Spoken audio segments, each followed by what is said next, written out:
Hi, welcome to episode 3 of Fight the FUPA with Lynn and Brenda.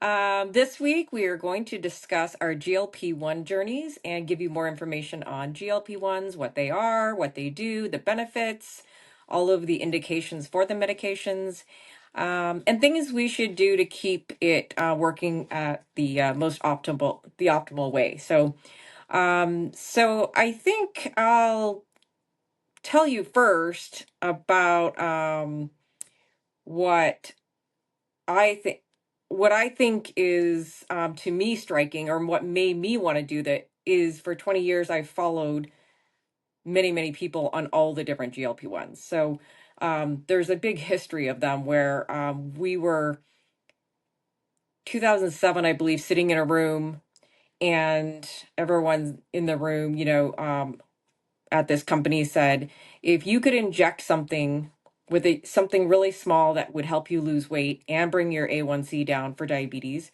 um, would you take it? And everyone put their hand up, and they're like, what if, it made you a little nauseated? And some people like didn't know. And but the first GLP-1 was derived from the saliva of a Gila monster. So of course, no one knew what it was or really what it did. But our own native GLP-1 is actually really in our small intestine. It's there. We all have it. It's there for when you eat to help you digest, to help you with your food and help you to digest, and it's sort of naturally occurring.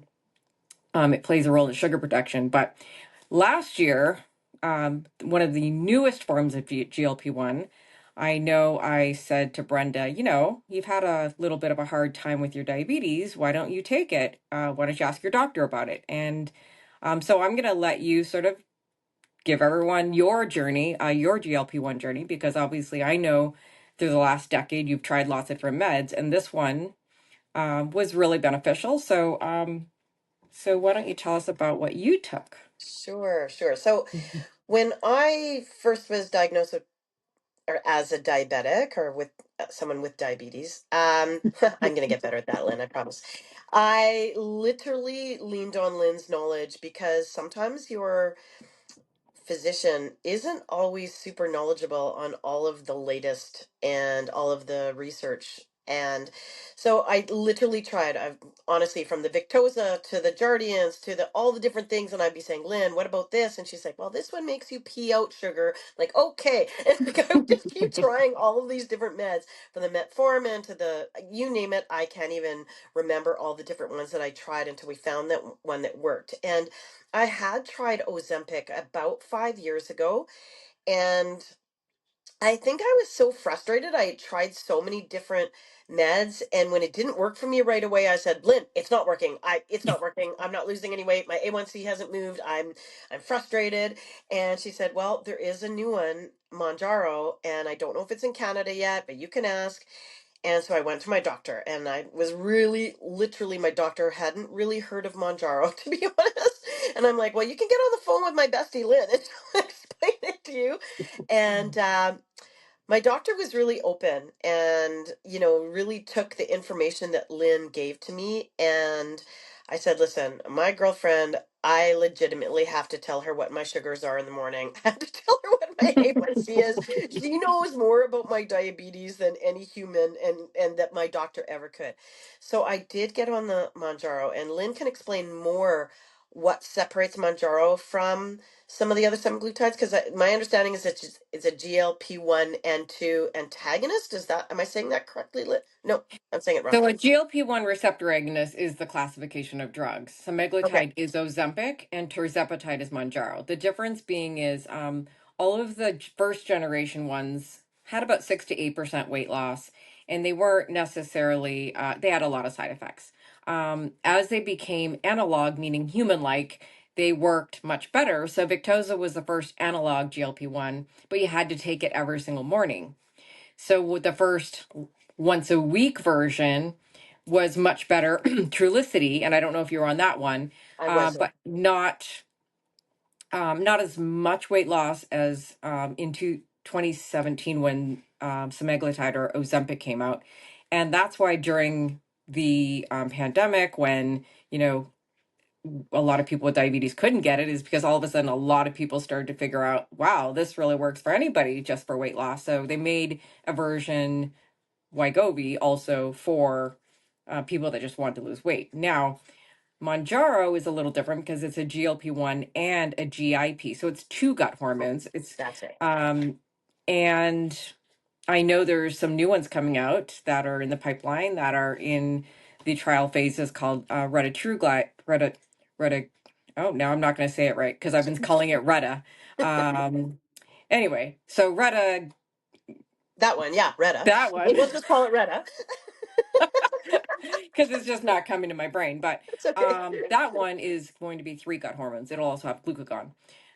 So it's already in some places, but it's shown 30% weight loss. So 15% generally for most people that are taking Ozempic or semaglutide, and 20% for Manjaro. Now, because you were trying to get it in Canada and because it was really growing in popularity here, last year, I think there was 4 or 5 months where you couldn't get it, but you were still losing weight. So that's what kind of Yes.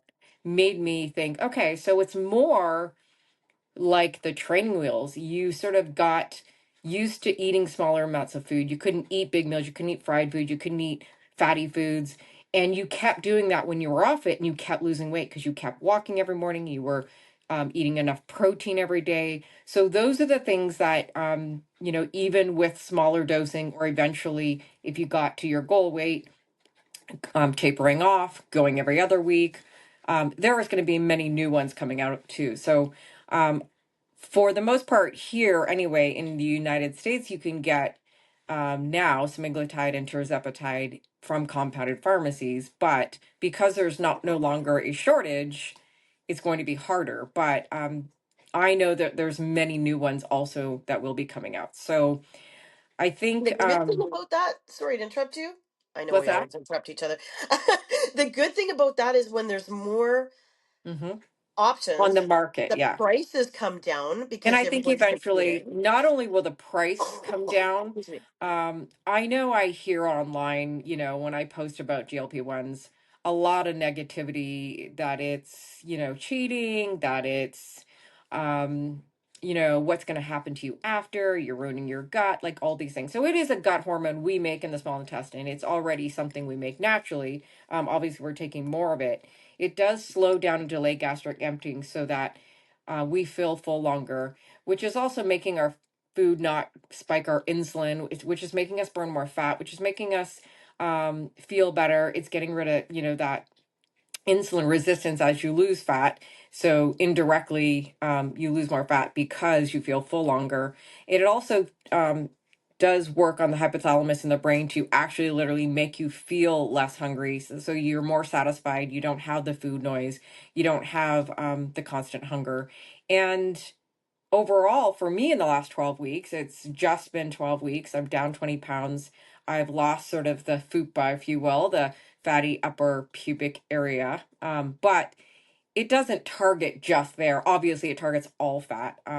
But about a pound and a half at the most to maybe 2 pounds a week is what's recommended for anyone with a weight loss. Because if you lose a lot of weight really fast, you're going to lose a lot of muscle. So the other thing that that we hear that people critique is that it's oh, I've heard it's 30 or 40% muscle loss. So my journey was that I kind of worked on building muscle the last year, couldn't do it naturally, started the semaglutide. Your journey was losing fat. You've lost how many pounds in the last year? Like, Well, I was 177 February, a year ago February. I was 177. I'm 147 now. At my can you say highest, I good was night, man? 210. Like I'm, 30 pounds, and that's just in a year. But the whole thing with that but I is you did didn't it. have the medicine for most of it. Right. And you also, it did change your entire lifestyle. All the things I've ever wanted you to do, you started doing. And No, that's I really was not a it. quick learner, But it you was guys. the training wheels you needed. It was the switch you needed. And so again, I see this all the time with patients, with people that, for me, I had a hysterectomy 6 years ago, and I think in the last 2 or 3 years, this one ovary they left in here is doing nothing. So I think I just gained and gained and gained. So so there's different ways you can lose like lose the fat like you did, and then you already have a lot of muscle, but you want to now start building muscle and working on that. And I did it the opposite way, which there's no right or wrong way, but I built the muscle a year, tried to lose the fat, nothing happened. I was eating pretty healthy and pretty much almost the same, but now I do definitely have less of an appetite and less snacks and whatnot. So Yeah. I definitely have more of a calorie deficit. I'm more energetic. I have less pain in my hips. I have less brain fog. I actually now don't feel tired all the time and cranky and irritable. I was at work the other day, and some of the coworkers are so used to me running to the kitchen and grabbing a snack. And around 2 or 3, getting like I would have sort of a crash in my blood sugar. Like I definitely must have had some insulin resistance. I felt like I had high insulin levels and it was really hard to lose weight. So I just, because the food's going in so slow, it's almost like I'm getting a little bit of food all day and I'm like, oh, I don't feel that urge to like, I gotta run. Because I was needing a snack all the time. So, again, it's been to me anyway, and probably to you and millions of others, just really not life saving, but life altering, where it's Well, there's definitely, no question. There's yeah. no question because when I look back on this journey from when I got diagnosed as someone with diabetes, um, it was really scary. I was fully in denial. I was already super active, like so ridiculously active. The year I got diagnosed, I did I did hardcore sports every 3 months. So I played um, sponge hockey in the winter. Then I went straight into training for the marathon in February. I ran the half marathon. I went straight into rowing. I did 3 months of rowing, competed in a regatta, did 3 months of amateur boxing, competed in amateur boxing, did 3 months of women's tackle football. Like there was no patty cake I sports there. remember. And then I collapsed after sponge hockey and I got taken by ambulance and they told me half 2 days later that I was had diabetes. And I was pissed because I hadn't gone to the doctor for my checkups because I was feeling great. I was in my own category. I call it fat fit. Like I could outrun and I had a lot of cardio, but I was a heavy, heavy girl and I couldn't drop the weight. It didn't matter what I tried. I was always, always working out and being super active. I didn't know that I had a lazy pancreas and it took a lot of learning. And when I started trying some of the medicine that you were getting me to share with my doctor, I would start to see little small changes, but nothing that stuck. When I got on the Manjaro, it was a game changer for me. Mhm. I didn't experience nauseousness. I did experience constipation. And that was something I was not used to. If in fact I thought I had irritable bowel syndrome before because I would eat foods and instantly I'd have to go to the bathroom because my tummy didn't feel good. Not that I thought that I was going to um vomit. I thought that, oh yeah, this isn't going to be pretty. Like I feel like my tummy is just rumbling and I'm just not doing well. And I know other people that have diabetes that have tried the Manjaro and they said, oh, I was constantly living in the washroom and constantly nauseous. I didn't experience that. I didn't So, experience any um, kind of that sort of um, side effect.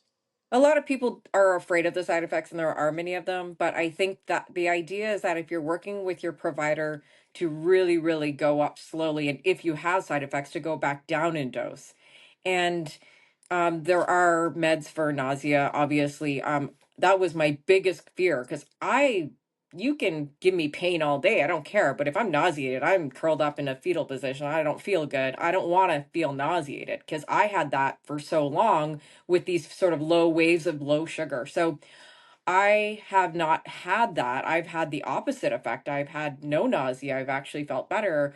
And instead of constipation, because I'm really aware of the fact that it does slow down and delay gastric emptying, that you can that I've kept up with putting Miralax in my coffee every other day, using some meg citrate sometimes in my, like the powder in my shakes. So I'm actually doing a better job of making sure I stay hydrated. You really have to drink a lot of water. I'm making sure I walk my 7,500 to 10,000 steps a day. I'm making sure that I do my at least 3 to 4 days a week of resistance or strength conditioning. I'm Me making too. sure, and Brenda will be starting that. So I think anyone, if you think about someone that might have diabetes that I might have that's like 75 years old and they're like have never touched a weight and they're not active and they lose way too much, yes, that's dangerous because they can lose too much muscle mass. They can get osteoporosis. But if you're doing everything correctly, which I think again you should be doing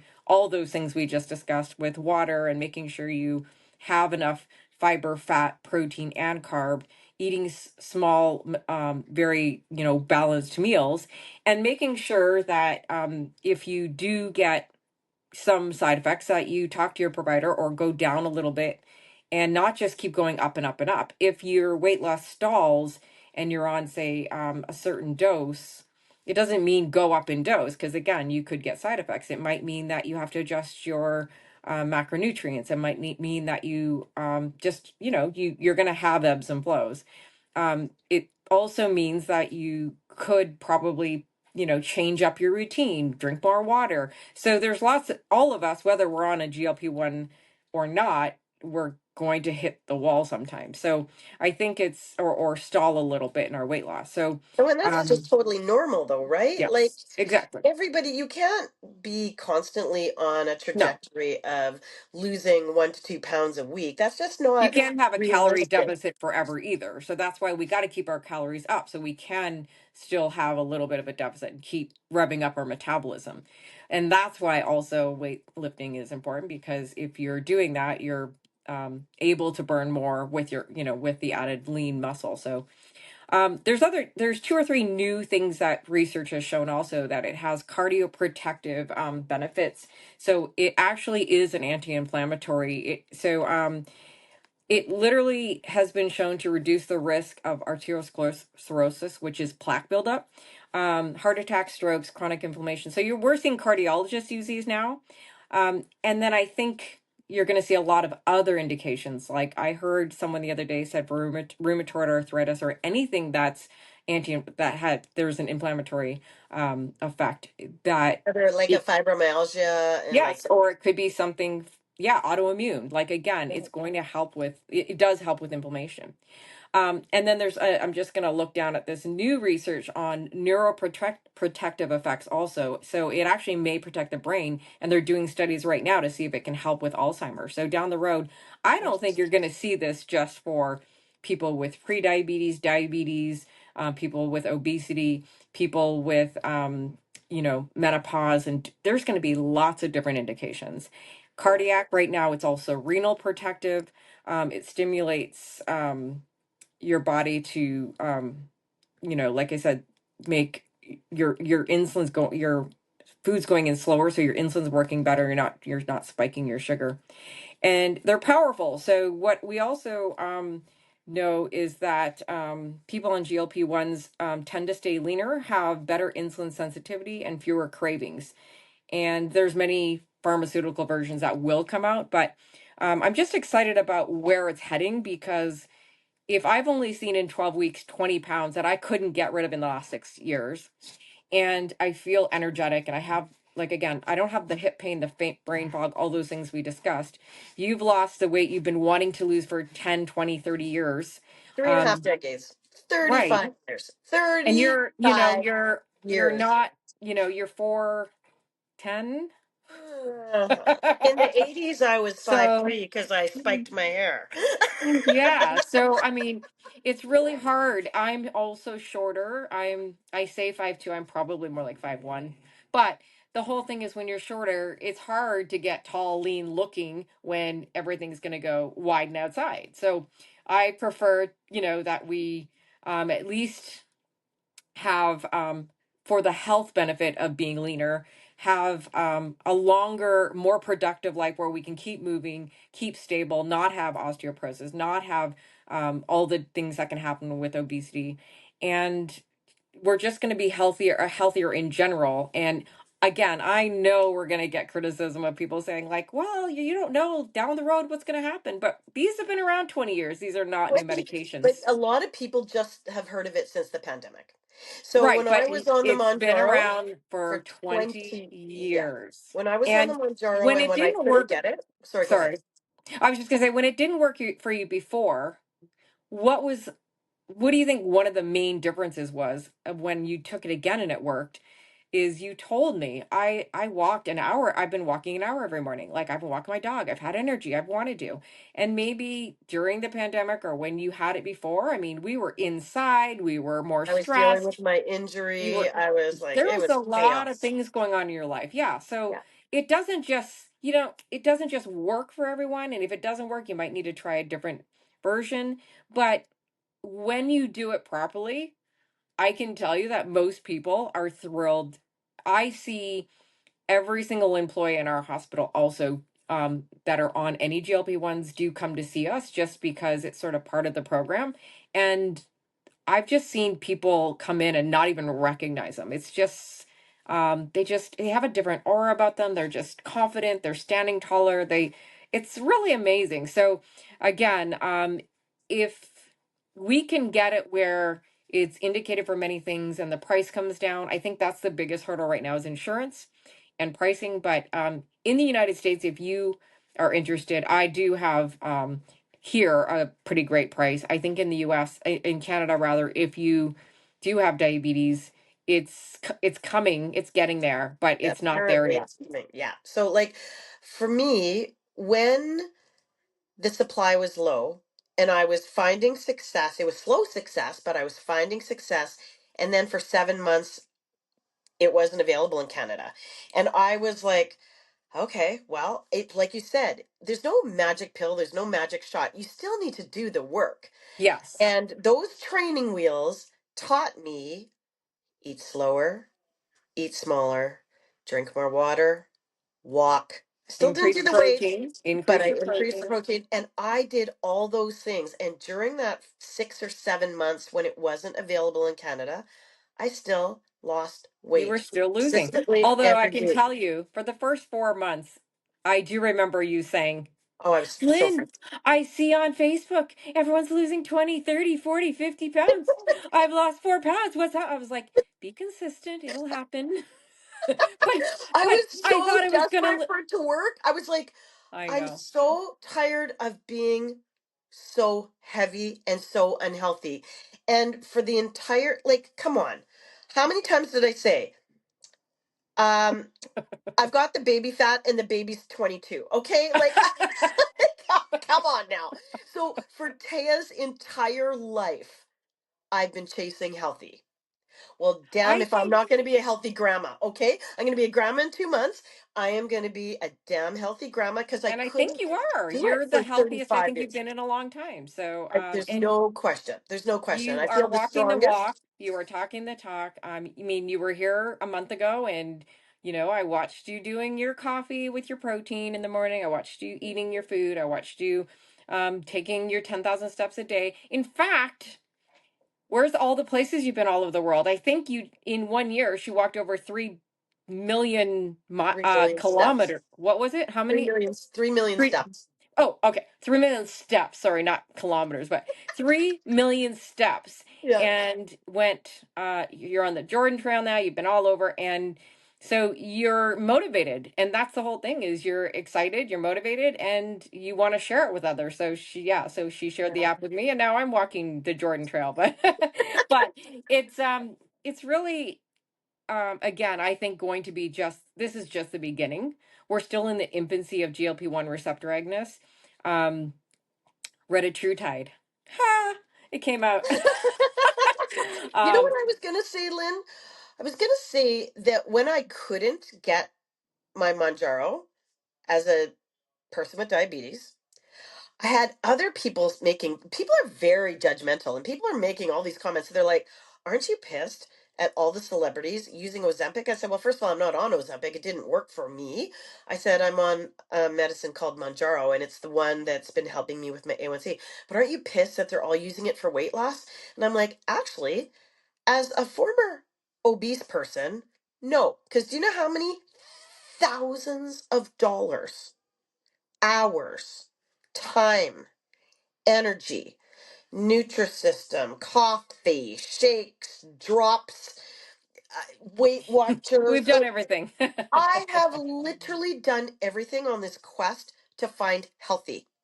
If I knew about GLP-1s 20 years ago, I'd probably be retired on a beach in Bora Bora. Okay? Because of the money that I have spent on chasing healthy. This medicine has helped me as a person with diabetes bring down my A1C that I'm in a normal range for the first time in 10 years. Consistently. That's all I care about. Because when I had the neuropathy, I could feel that tingling in my fingers. I'm like, oh my gosh, if I don't get my diabetes in order, I'm going to tell you the the willpower to say no to the donuts, say no to the sugar, say no to the dessert, upset the grandparents, upset the mother, feed, feed, feed. Everybody wants to feed you. And I'm like, no, I'm good. I'm good. I'm good. It's Willpower because doesn't always work though. We need a strategy sometimes. 100% it doesn't work. It's super And hard. when your hormones, with our age, Gen Xers, our hormones, sometimes, I tried everything too. And so we've just been fortunate to find, for you, the A1C came way down. I mean, it was Oh, quite high for a while. And it's in the 20s, Lynn. I was quite concerned about your numbers were in the 20s, but your A1C was quite high, 12 or something like that. And I think, to keep healthy, you got to get your A, B, and C down. So, and this helps with A1C, blood pressure, and cholesterol. Yeah, So again, now you're on something that's really actually you're chasing healthy, and this is what it is used for. So, yeah. um, so I think overall, there's other nuances that we can discuss moving forward, about the food. We can talk about what we eat, how to, manage side effects, whatnot. But I hope this gives everyone an idea of just sort of the basic, the idea that this is something really, really useful for many, we have, I think I read somewhere, that for all the morbidly obese people, we would need one doctor for every 33,000 people in the United States. And so there's not a lot of doctors that know, that are obesity specialists, but most doctors now are okay or are learning about GLP-1s that they can prescribe, in the basic way, at least either tirzepatide or semaglutide. And again, I think overall, you don't need a specialist, but in Canada, the biggest thing is we just need it to get, you know, to a point where it's less expensive because it's a little bit costly right now. But I did find one compounding pharmacy. So if somebody doesn't have diabetes, I think you still can get it there. I don't know for how long, but again, hopefully this basic information today helps everyone sort of know, sort of the gist of why we decided to do a podcast called Fight the FUPA, because we just feel like we're chasing healthy Still and we fighting. want to share it. I'm still fighting my muffin top, but I saw Lynn's and it's gone. So I'm so happy for you. I'm still fighting mine. I still have my little fupa. But But it's a little FUPA. I'm just so happy that, when you do lose weight and when you do feel like a better version of yourself, it is a confidence booster. There's no question. When I saw those photos of us in 2018, the last time that we came to visit you, and all four of us looked like a heavier version of us now. And like, I've been on a GLP-1 for 1 year. Yeah, 1 year. And Randy is just working and just not, he's actually up and walking and doing stuff. Um, we're just living healthier lifestyles. And that in turn lengthens your life. I was going to say elongates your, no, lengthens your life because we want to have that functional strength where we can be those strong, active grandparents. You want to be able to crawl around with your grandkids and jump and play and 100%. move and not just be sitting in the chair. And so, again, I don't think Miss Brenda Glamma is going to be, rocking in her chair anytime soon. So, No, she'll not be likely. she'll be walking all over the world with her app. So, well, I hope this helped everybody, but we will see you next week for episode 4. Bye, everyone. Have a Bye, great week. everyone. Do your weightlifting. Yes. I'm going to, I promise.